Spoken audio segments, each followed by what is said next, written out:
champions were crowned here in Houston, Texas, as Legacy Fighting Alliance returns to the Lone Star State. The former Alabama linebacker taking on Eric Anders, and Anders showed some power in this fight, Pat. Yeah, early on he drops Allen, and his takedowns were very good. He showed power the entire time. Even though he showed fatigue, he was still able to explode and hit those great takedowns, land some powerful shots. Allen took some bombs from him and survived somehow. It was a back and forth battle, but Allen just not able to get it done. You see him here locking up this choke, and I tell you what, Anders fighting out of this choke alone took some steam out of him, but he showed a ton of heart and came back, and there's just some of the power that we saw out of Anders, the former Alabama linebacker. This guy is a rough cat. Allen somehow survived eating those big lefts. You see him playing linebacker with that takedown, but it was that man, Eric Anders, improving to 8-0 and being crowned the inaugural LFA middleweight champion. At some point, you got to stop calling him a football player and a mixed martial artist.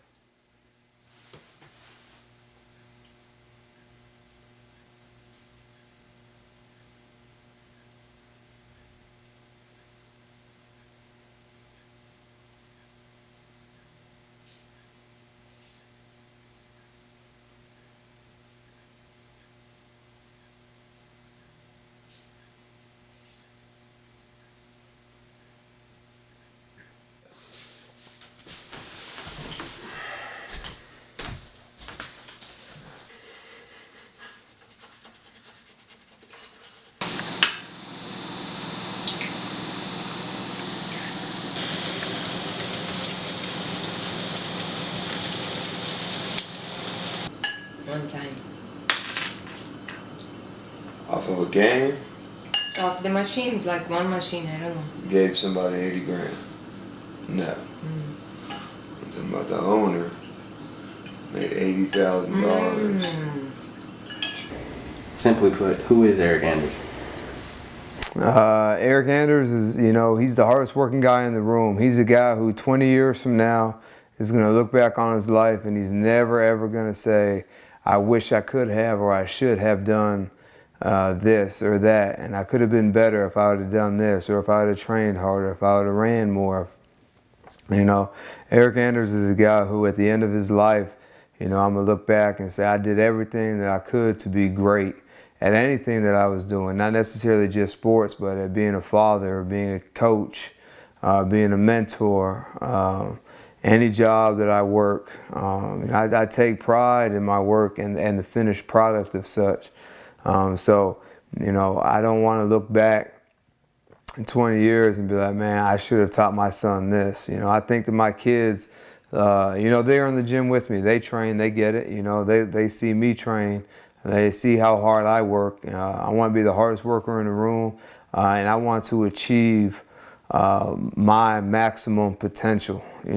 People say overachieving, but I don't believe in the term overachieving. You're supposed to push past your threshold and get better than you ever thought you can. That's the whole purpose behind training. When I was in high school, I had that same mentality, and people would be like, people would get mad, but oh, Eric's an overachiever, and I would just tell them, don't be mad at me because I'm doing what I'm supposed to do, and you think it's cool. It's not cool to be lazy or to slack, or I was never the biggest, strongest, or fastest. I played defensive line at a 5A school in Texas, and still got Division I scholarship because I was out there working harder than everybody else, putting in more work than everybody else. Never missed a summer workout, never missed a workout never missed a workout during the school year. Had perfect attendance in high school. All those things, all these little things, they translate into a much bigger picture. So people are like, oh, Eric goes too hard, Eric does this, Eric does that. Well, they're all sitting at home on the couch, watching me, watching my fight. They look back and wish, man, I could have done that. Could have, played Division I football, or, this, that, and the third. And I'm sure there's guys in the gym who, want to be in my position, but, people are just scared to work hard. I've never been scared of hard work. I understand that that's the key ingredient, discipline. is the key ingredient to success in whatever it is that you're doing. You know, Martin Luther King has a quote, you know, something along the lines of, if you're a street sweeper, you should work your heart every day to be the best street sweeper there is.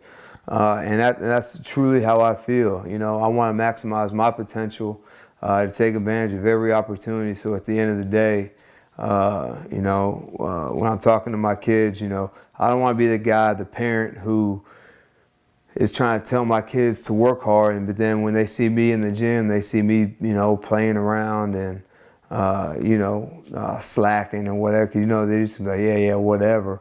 But they see me doing it. They see the way I approach life in general. So that when I tell them, be like, okay, you know, this is a guy who lives by the words that, you know, he's giving me right now. And I see where my dad is at and where he's been and where he's going.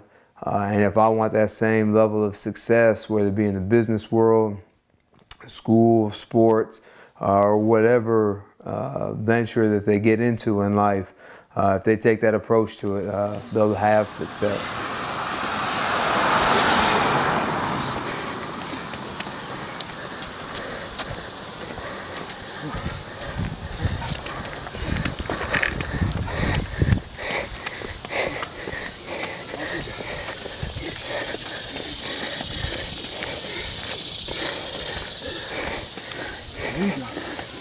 There you go. Come on. You know that you enjoy your breathing.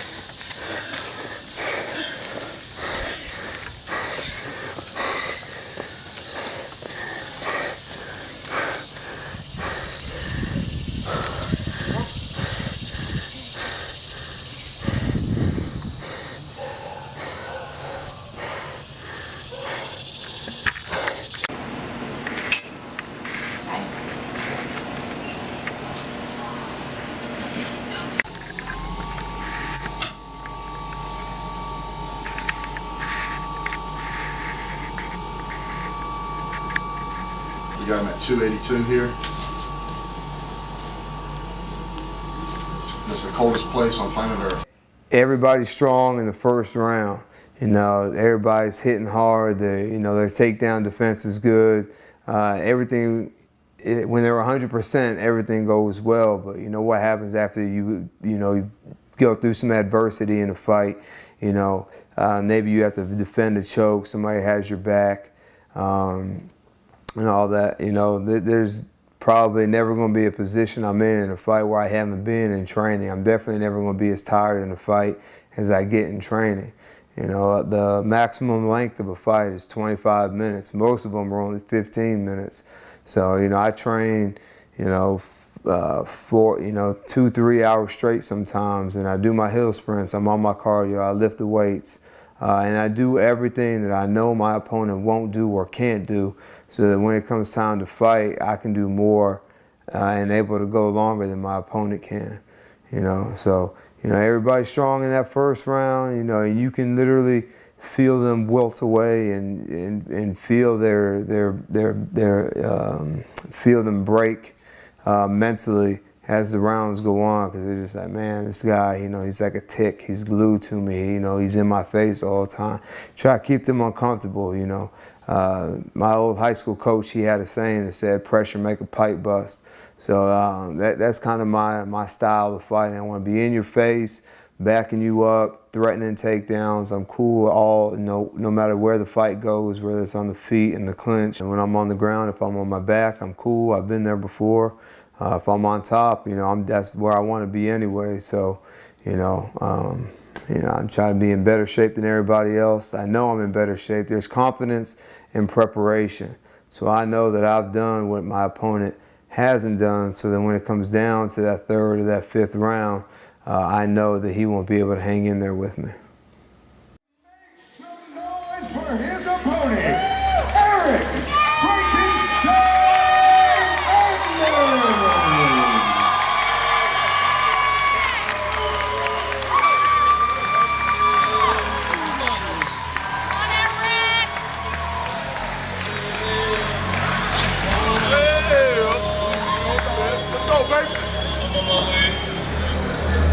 I'm on my way.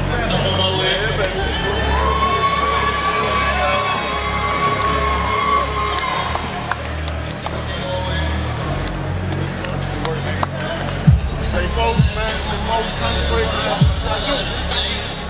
You gotta do.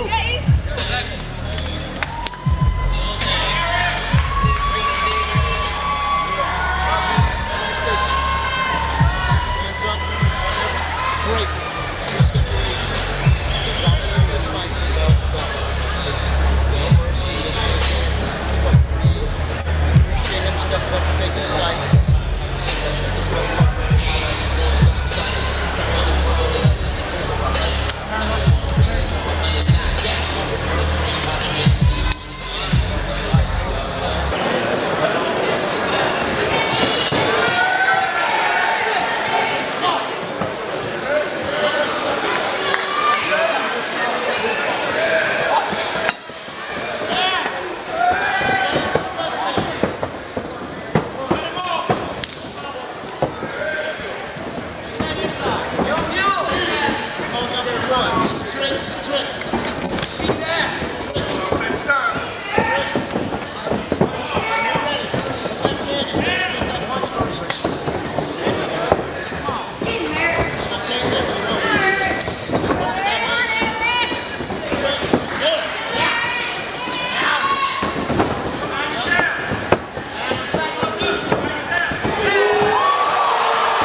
So yeah, the fight in Tuscaloosa was awesome. You know, I feel like, I'm not from Tuscaloosa, but I do have some history in Tuscaloosa with playing ball at the University of Alabama. So, man, it was awesome to go out there and have the support of the town, of the city, of the university. Even Deontay Wilder, who is the WBC heavyweight champion of the world, heavyweight champ of the world, even came to show his support. Marcus, you ready? Ed, you ready? Let's get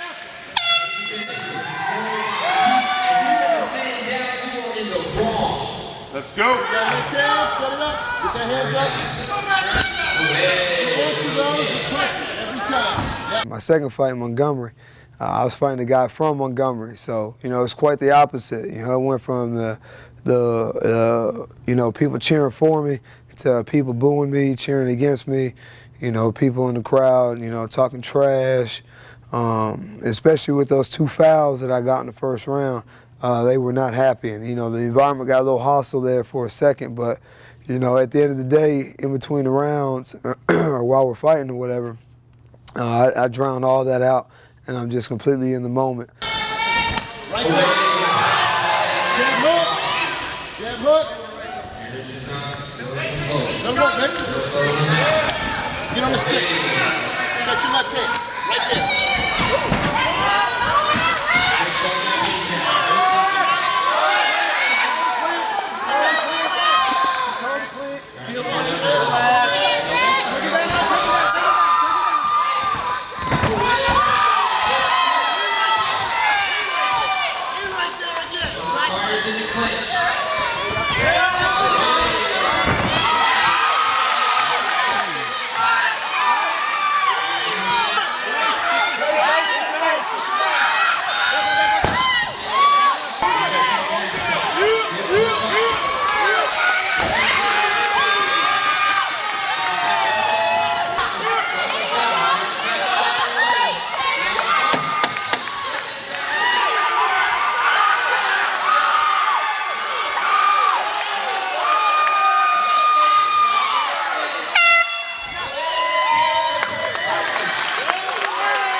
But in between the rounds, when if someone's not, when I'm relaxing, catching my breath or whatever, you kind of, your ears open up a little bit and you kind of hear and see the people in the crowd that are booing you, calling you names and whatnot, and it's, it just makes it really entertaining.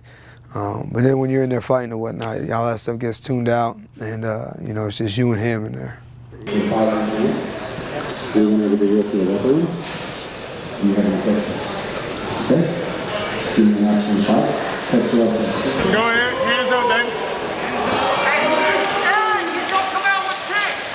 So my third fight also took place in Tuscaloosa. Probably definitely my best opponent, the best opponent I had faced up until this point. Big, strong, athletic guy.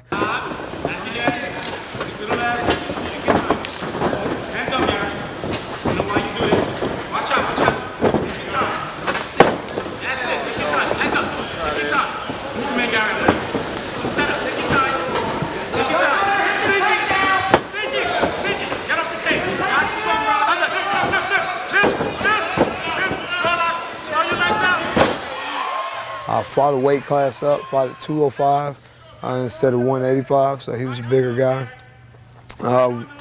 You know, his striking was much better than mine at the time, so the game plan was to just get connected to him, beat him up with some dirty boxing, take him to the ground and beat him with some ground and pound, and if a submission became available, to finish it with a submission. You know, he was strong, had a lot of heart and whatever, so you know, I ended up finishing him off in the third round with TKO. Ended up TKOing him due to strikes. He just couldn't defend himself, but he spent, you know, like 14 minutes getting beat up from the bottom, but never gave up. Had some chokes in there sunk in, but you know, he didn't tap. He found a way out. Just, you know, made me implement my game plan, essentially. Good footwork, good footwork. Move, move, move. Don't stand still, don't stand still. Jump it other way. Head down, jump it other way. There you go. Very good. All right, separation, separation. Separation. Separate, separate. Separate. Separate, good. And separate. Up, up, up, up, up, up, up. Hey, spin that neck. Hand fight, hand fight. Yes, baby, go! Good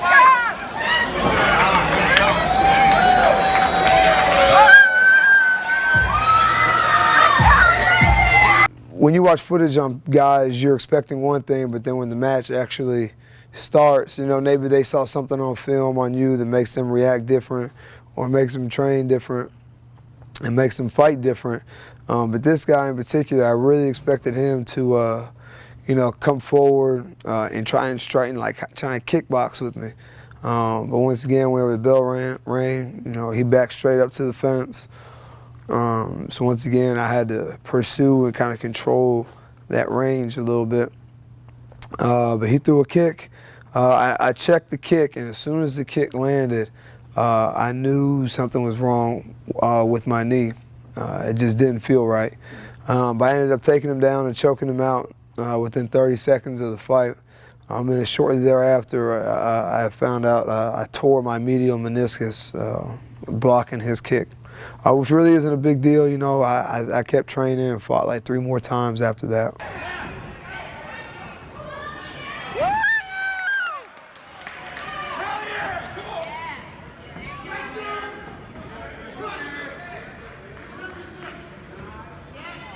My 5th fight was in Cleveland, Tennessee, against a guy who had been around a while. I remember watching the film on him and just being impressed with how durable and how strong his chin was. That he was able to take damage, and you know, he would win fights by guys getting tired of beating on him and beating him up, and they would just get tired, and then he would come back, you know, in the later rounds and, you know, finish with TKOs and submissions or whatever. So I really trained hard my cardio for that fight, trained my cardio really hard for that fight, because I knew there was a strong possibility that he would be there in those later rounds. So, but I was able to get in there, get a takedown, get on top with the knee on belly position, and just finished him off with strikes. But you know, not that he wanted to get out of the fight, but just because the referee felt like he had enough. You know, he still looked like he could take a lot more. But it's cool that there's a referee that says, all right, man, you know, it's over with. You're not defending yourself, you're not fighting back. Let's just go and call this one a day.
My sixth fight was with Bellator, probably the second biggest promotion in the world.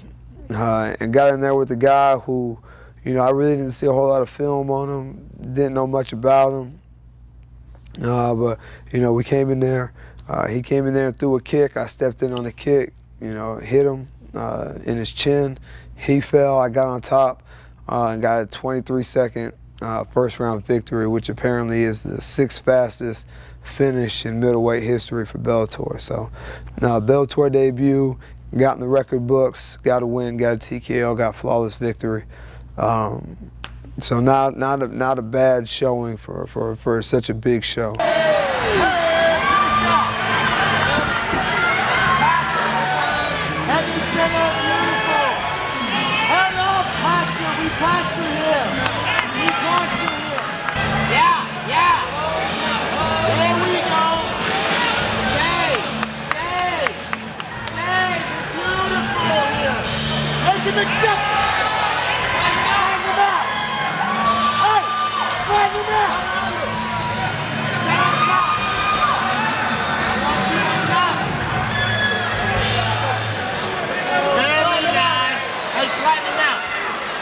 Drag his ass back down! Drag his ass back down right now! Drag him down! Drag him down right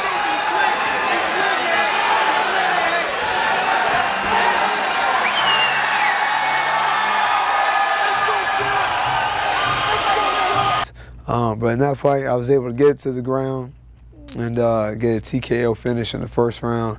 I believe 1 minute and 32 seconds into the first round. So that was a real monumental win for me. New promotion, hometown, in front of all the family, friends, coaches, teachers, all that other good stuff. So I was really, really, really happy to go in there and, you know, get in there and get a first round finish like that. Sometimes football players are just kind of pansies, you know what I mean? They got more guys on their team, they're big, they're strong, and they're used to being able to out-athlete people. I think the fact that he wasn't like the best athlete, but he could outwork guys, you know what I mean? He's tough as nails. Because I've had other athletes, but not like, I mean, kind of a better athlete. Right?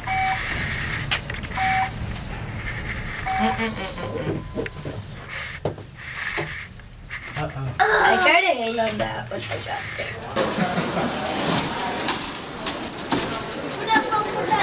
No, it's okay. You won your bet, and now you got 7 wins and 0 losses. Hey, I'll go get the car real quick.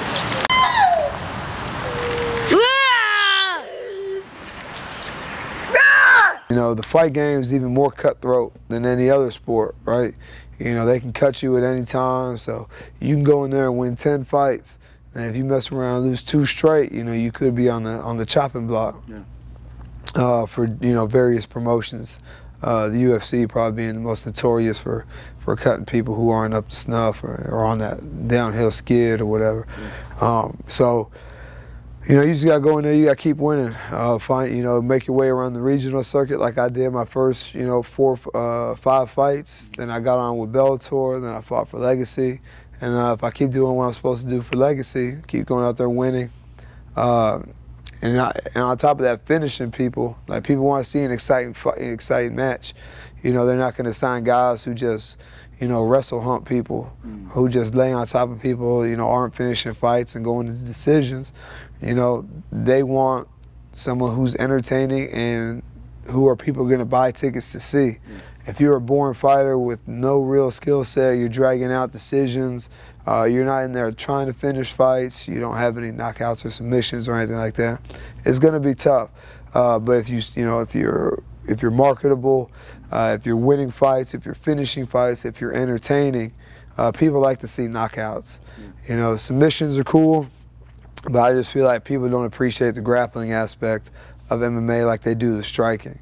Like, it's clear when someone gets punched and they go stiff and get, you know, knocked out. But with some of these submissions, they're so tricky and sneaky, people are like, well, what just happened? Did he tap because he couldn't breathe? Was his neck hurting? You know, what was he doing with his arm? They're just a little more ignorant about the grappling aspect, which I think is changing. But right now, the guys who get paid the most and the more popular fighters are the strikers and the guys who are knocking people out. So fortunate for me, I have knockout power, I've knocked people out, and I finish fights. So I'm on the up and up. I feel like I'm a hot prospect right now. So all I got to do is go out there, keep winning fights in the way that I'm winning them now, and finish them. And I think, you know, before long I'll be in the UFC.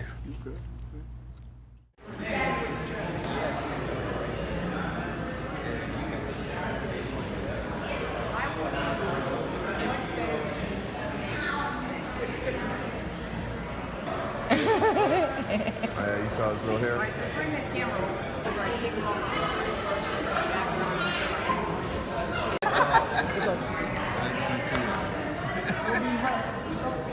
All right, big man. That's it. Just moving right now. You know. All right, guys, we'll see you on the other side.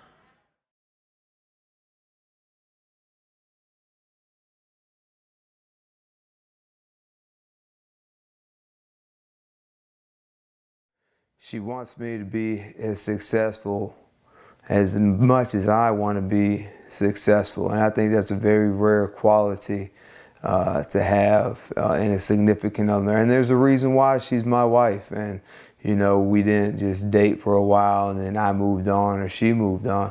We understand each other. And we know we have a bond that, you know, I don't think that, you know, probably 98% our relationships have.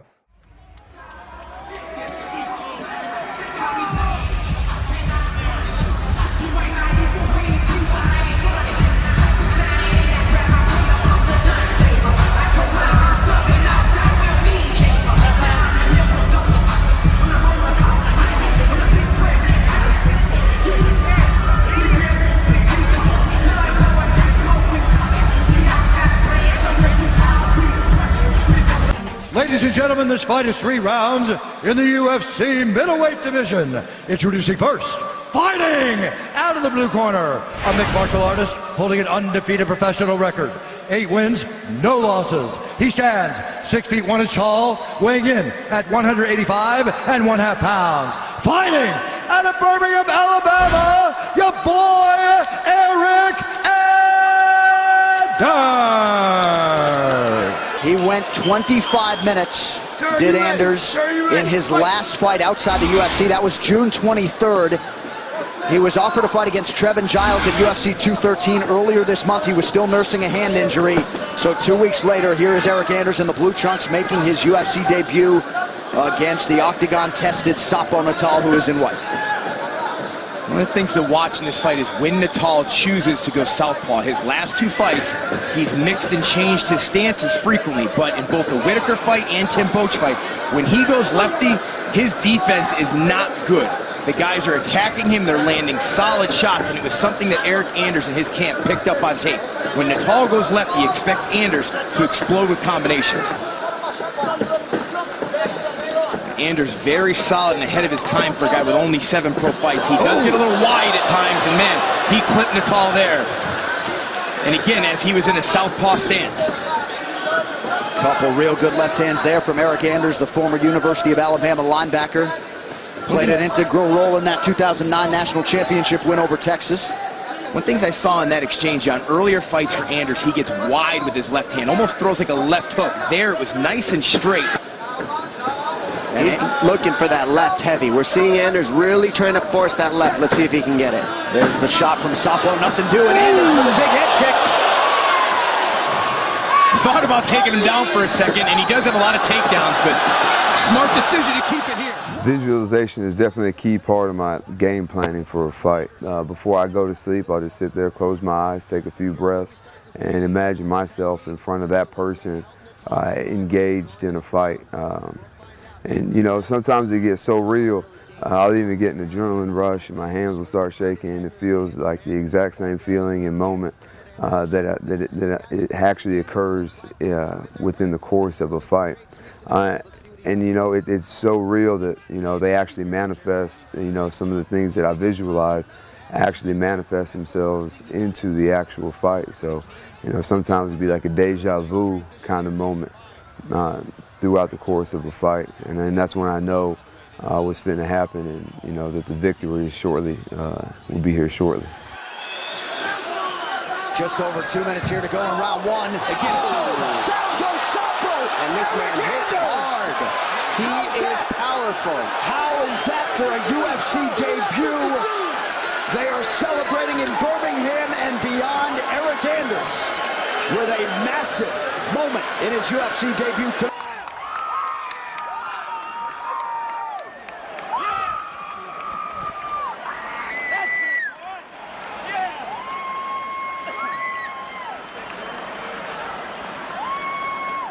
Well, take a look at the screen up here and watch this finish. We talked about the southpaw stance and how you wanted to attack from there. Was that the read you made when you went and clipped him there?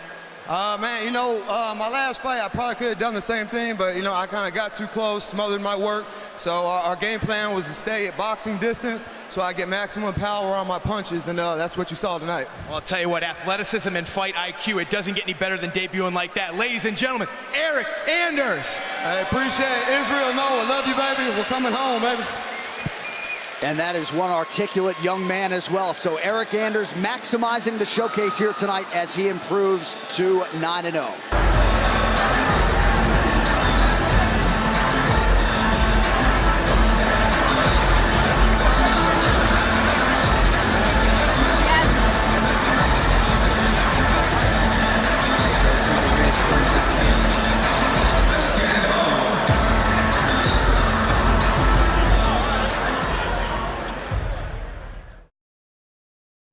I'm definitely not on this journey by myself, and you know, no matter how much time I put into training and, you know, getting my rest time and whatnot, it's still imperative that I have that time with my family so that they don't feel neglected, or, you know, I don't want any resentment towards me that, you know, Dad was always too busy training to spend time with me or help me with my homework or read a book to me at night, play hide and seek, go swim and do any of that stuff. So it's imperative that, you know, I'm dad as well. I'm dad first, and, you know, fighter, entertainer, competitor second. You know, this is just the tip of the iceberg. You know, I feel like there's so much more to do in this sport. I'm hungry, and you know, I really just want to maximize my potential. And I feel like if I maximize my potential with my training, diet, and everything else, mental preparation that goes into this, there's not a doubt in my mind that I'll be the champ and run the division for quite some time.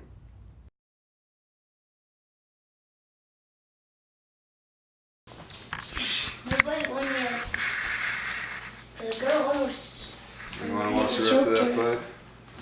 No. The girl in the blue, she almost ran like a joke. Oh, boy, you're just slobbering. I can see it on the side of your face and on your hand. Go lay down, man. Have your hands up. Good night, man. Love you.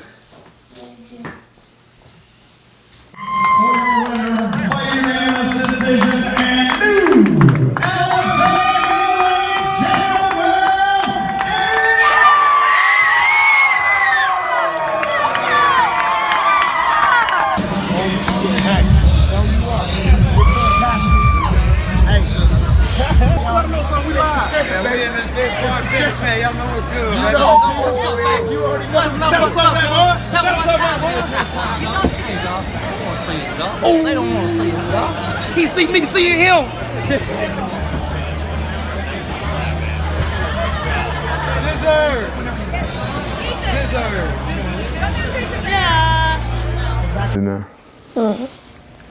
That's a lullaby instead of a speech.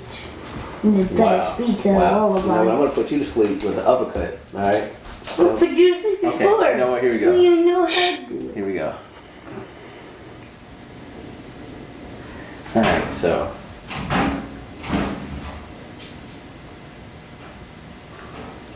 You ready? You good? Alright, here we go.